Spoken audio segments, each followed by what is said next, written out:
What's going on, everybody? Mortem here, this time bringing you my review after 100% for Disco Elysium. This is a game that was heavily requested that I cover, as I tend to cover a lot of isometric games, and people are very fond of this one, so naturally people wanted me to review it. However, there was a bit of a hang-up in the fact that the game's art style gave me headaches. This is a common enough thing that actually happens with Borderlands for me pretty regularly. But through some blue light glasses, ibuprofen, and taking regular breaks, I did manage to get through it, and naturally we're going to talk about it today. Right out of the gate here, I review games after 100% all the time, mostly to set me apart from other reviewers and content creators. These reviews do include the achievements, but also a lot more than that. If you click on my channel and you're not subscribed, first thing you're going to see is a video explaining everything that I cover. My Steam profile is also public and linked in the description below. Feel free to check it out. And the last thing to mention before we jump into this thing is that my format will be a bit different here with the nature of Disco Elysium. It doesn't exactly fit into the regular format that I use for my reviews, and in those instances, I kind of just mix and match things as I see fit. But let's actually dive in here.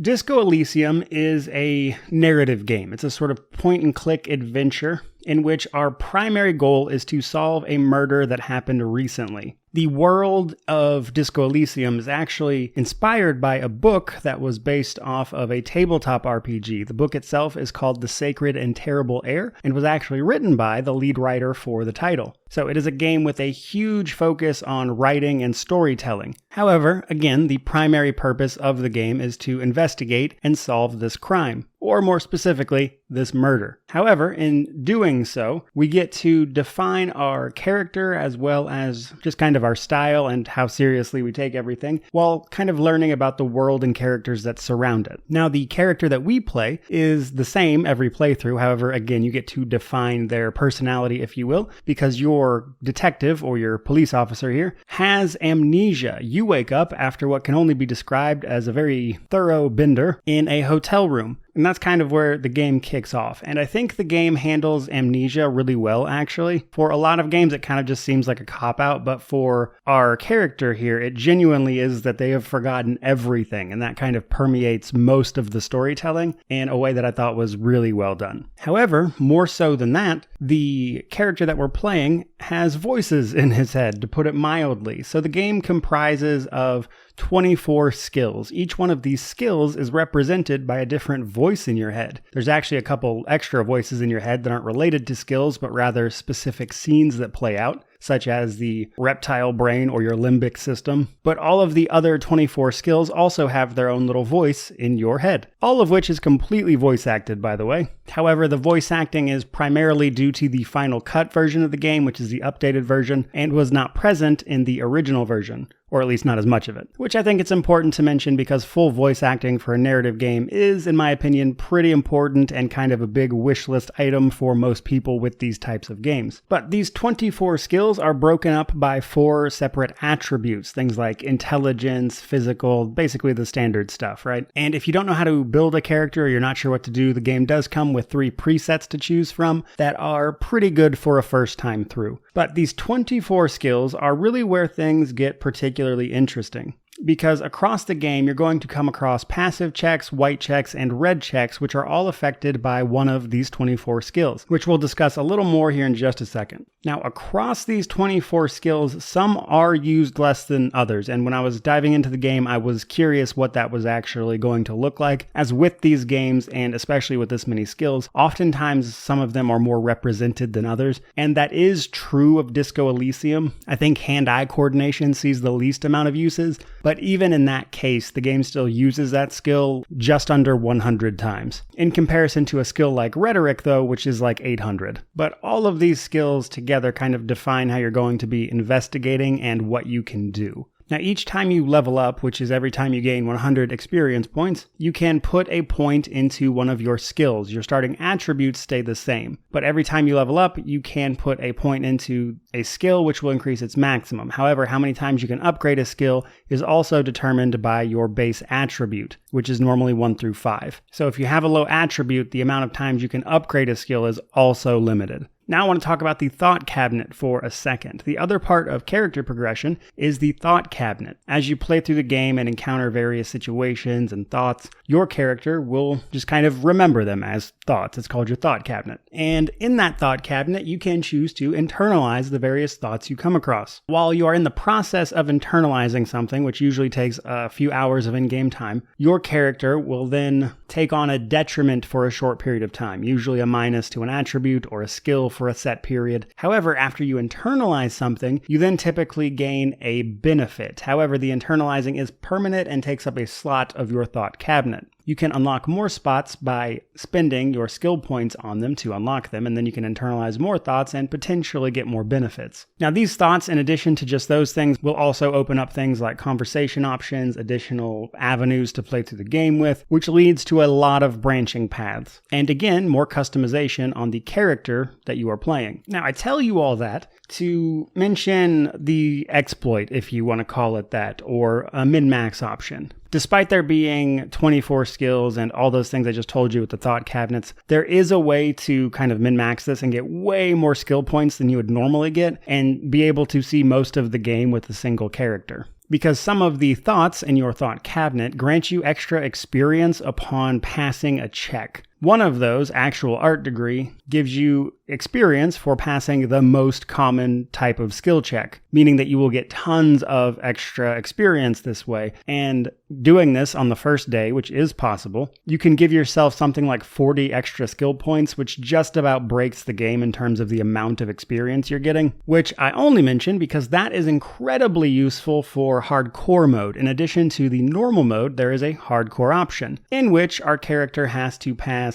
much higher checks across the story. And this method of kind of exploiting things makes that incredibly easier, honestly. But now let's talk about what you're actually using those skills for and how it kind of plays out. The passive white and red checks. Passive checks are exactly that. As you engage in conversation, there will be various passive checks that are made, and those checks are just 6 plus whatever your skill level happens to be, including any bonuses to those checks. But if you pass, you get a little more information and a little more dialogue in whatever the thing you are doing is, or it just helps you in some way. Then there are the active checks. Active checks actually roll the dice and you click on them to initiate them. These are broken down into white and red. White checks means that it can be retried once you've leveled that skill up again, or done something that will modify the roll in some way, which we'll double back to in just a second.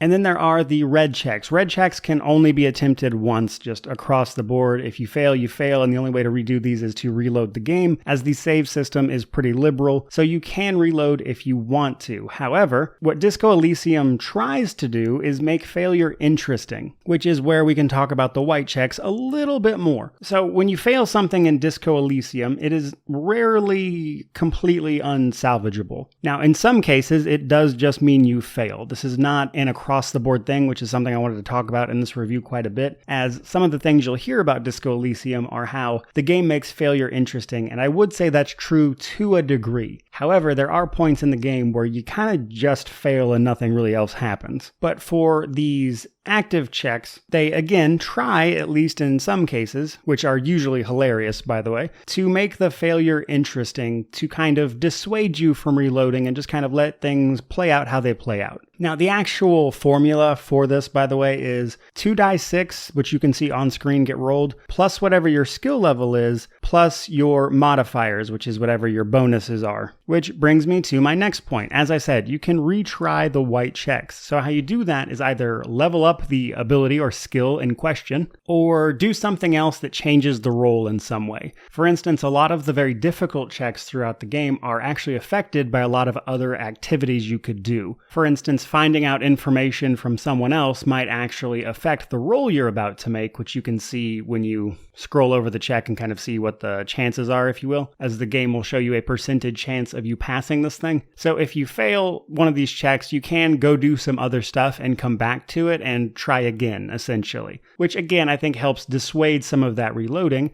And as I mentioned, a lot of times when you fail, it's just kind of hilarious. Or something just outrageous. In some cases, it's less funny and more like, wow, that was pretty dark. But nonetheless, they try to do something to make it interesting. But as I mentioned, there are times when you just fail. So broadly speaking, I really enjoyed the writing and the story of this game. It went some really interesting places. It took twists and turns I wasn't expecting. Some of it just really made me laugh, and trying to avoid spoilers here, I'm not going to go into too much detail about what that necessarily entailed, but the writing is absolutely memorable if nothing else. While I do really enjoy the story, there are a couple of points where you can sort of soft lock yourself. You're never actually locked out of progress because, again, you can either just reload a save or something, or go and investigate other areas. It's rare that you actually lock yourself in, but it can happen. The final cut makes it less likely to happen, but if you got incredibly unlucky, I think it's still possible and you'd be forced to reload probably. Or at the very least, reload or spend several hours trying to redo something. Now, I think this is probably the most notable in a check that is kind of right before the end game, if you will. There's a very difficult check you need to pass that you either invested into a very specific skill that makes it very easy, or you're going to fail that very difficult check for that specific skill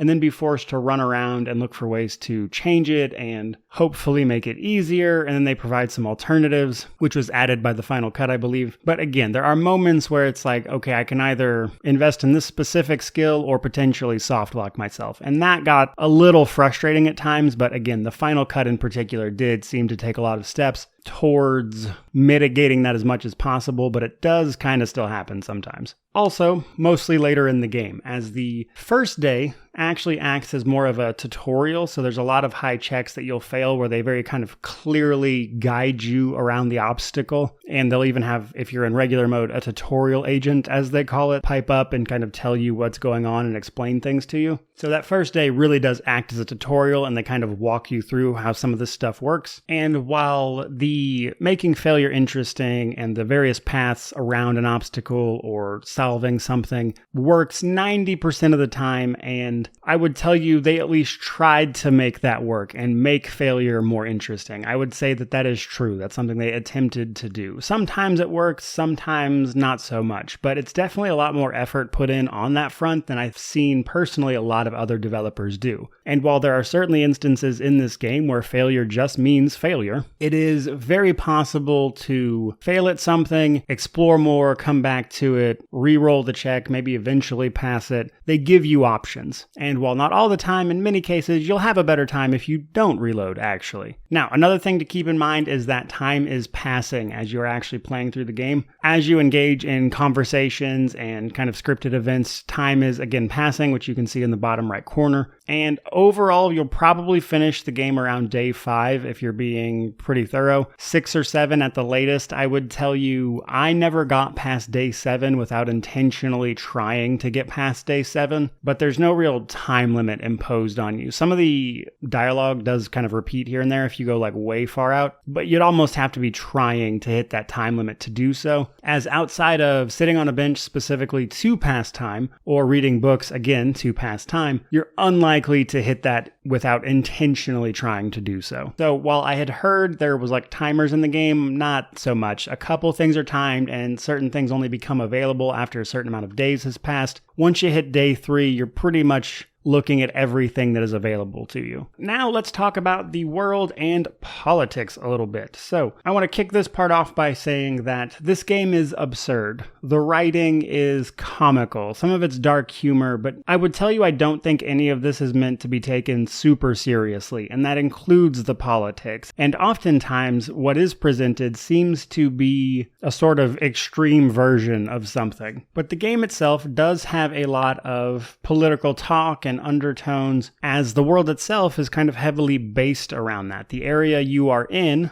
saw a revolution, a political revolution in many cases, and the game talks about that quite a bit. And a great many of the characters and surrounding story involves politics to some degree. However, as you are playing through the game, your character is capable of making political choices, and occasionally you will have thoughts kind of rotate around your character, which is, you talking to yourself, basically. But you can click on that, and then you can opt into thoughts for your thought cabinet, which will then give your character a political ideology, at which point you can potentially take on a political vision quest, which was added with the final cut, I believe, and this will kind of send you on a quest that has to do with that political ideology. Now, the hilarious thing about this is that you can do this for conflicting ideologies. You can have multiple of these views at once. In my first playthrough, my character wound up being both communist and ultra-liberal. And to quote Kim, our ever-diligent companion, I have no idea how he reconciles these two points of view. But yeah, to be frank with you, I don't think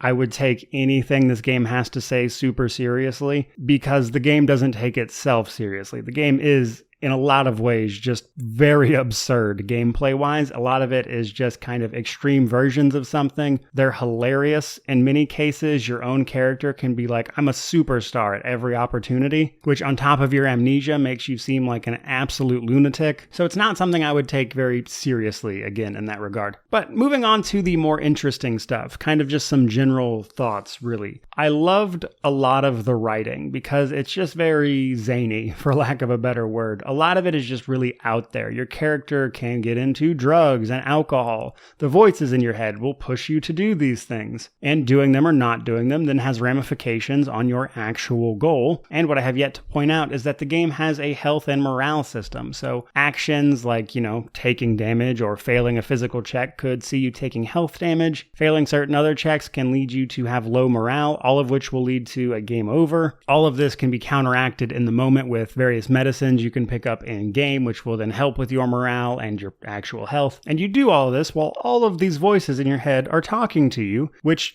change depending on which skill you actually picked up or didn't. Every time a little circle thing floats around your character, you can click on it to hear some more things from a voice in your head telling you to go do something. And in many ways, this even breaks the fourth wall a bit. Especially towards the end of the game, your character will be like, I have all these lists of questions that I have to ask everyone, making obvious reference to the act of you picking questions from a list. And every time you dream, your character has these just kind of crazy interactions with their reptile brain and their limbic system, all of which combines to this sort of mess of a character that you wind up making, who, again, has the personality of which you define in as many conflicting or straightforward ways as that brings to you. Which brings me to my main point and takeaway for this game, is that the writing is so impressively flexible. Outside of the occasional difficult moment with, the various checks and the soft locks I talked about, there's just so many ways to navigate the various ins and outs of this investigation. And I think the biggest thing to take away here is that the writing is really good. I don't think it's for everyone. It handles a lot of dark subject matter, political themes, and some people are inherently going to look at that and be like, no thank you. I also think the first part of the game, day one, which acts as a tutorial, feels a tiny bit railroady, and they put a lot of difficult checks that it kind of feels like you're designed to fail. And if you don't have a good grasp of the mechanics, that can kind of leave you with a bad taste in your mouth, and I can kind of see people hitting that and not having a good time, and that's before they even get to what is the good parts. But while we're kind of drawing towards the end here, I would be remiss if I didn't talk about our companion, Kim. As we run through the game, we have a primary companion, and that is Kim. He is the detective that was sent with you to investigate this murder from a different precinct. He has a hilarious backstory, and in some ways, he's kind of there to keep you on track as the sort of rational person in the room, I would say. But he has a lot of fantastic dialogue, and honestly, watching him put up with whatever your character is doing is some of the most hilarious writing I've seen in a long time. And you can find out his backstory, which is incredible. I actually don't want to spoil it, but it involves pinball, and it is amazing. Now, if the unfortunate circumstances of something happening to Kim, you can either continue on solo, or you can kind of take on this foul-mouthed kid, Kuno, who's a very memorable character because he is a very foul-mouthed young man who says a lot of crazy things, but you can take him along if you want to. So he's kind of a secondary companion. That's again, really only available under very specific circumstances, but I just thought it was funny that, this mess of a character could just kind of take on this teenager as a sort of partner in crime, I guess. But to wrap this thing up and draw a conclusion, ultimately, I don't think Disco Elysium is for everyone. I think there are people who are going to be put off by a few different things. The political themes, for starters, the dark subject matter, some of the initial experience, again, can be off-putting under certain circumstances, and at the end of the day, some people like a more action-focused game, whereas this game is more about the narrative and combat is handled by your skills in dialogue. Now, I like to think of Disco Elysium like this, and given its roots in the TTRPG space, it's not a very big surprise. The way I think of this game is actually a TTRPG session where your goal, your really one goal, is to find out who murdered this person. That's your goal. How you get there is entirely up to you for the most part, and you're free to take on little side quests and do whatever zany activities you want to do. And the game